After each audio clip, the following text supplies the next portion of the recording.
नमस्कार, बातमी जनतेच्या कर्णधार न्यूज।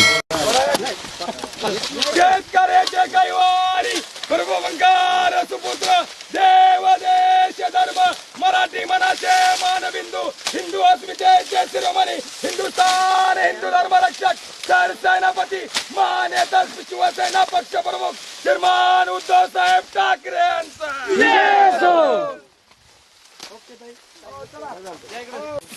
कारण सरकारकडे काय मागणी शहाण्या लोकांकडे मागण्या करायच्या असतात। सरकारकडे काय मागण्या करायच्या आहेत? सरकारला गुंडागर्दी, गँगवॉर, गोळीबार, ह्याला संपव त्याला संपव, ह्याचा पक्ष फोड त्याचा पक्ष फोड, ईडी सीबीआय, ह्याच्यात वेळ कुठे आहे सरकारला गोरगरिबांचे प्रश्न ऐकायला?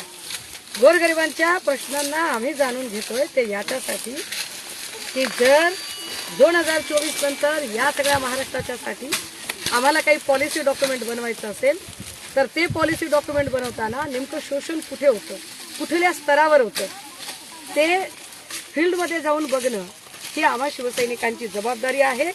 आदरणीय पक्षप्रमुखांचा तो आदेश आहे आणि त्यामुळे महाराष्ट्रातल्या प्रत्येक असंघटित क्षेत्रातल्या कामगार, मजूर, शेतकरी, कष्टकरी, कास्तकरी, महिला, पुरुष, विद्यार्थी या प्रत्येकापर्यंत पोहोचून हे म्हणणं समजून घेणं जास्त गरजेचं आहे। म्हणून आम्ही इथपर्यंत आलो। सरकार काहीतरी देणार आहे या भ्रमात आम्ही अजिबात नाही।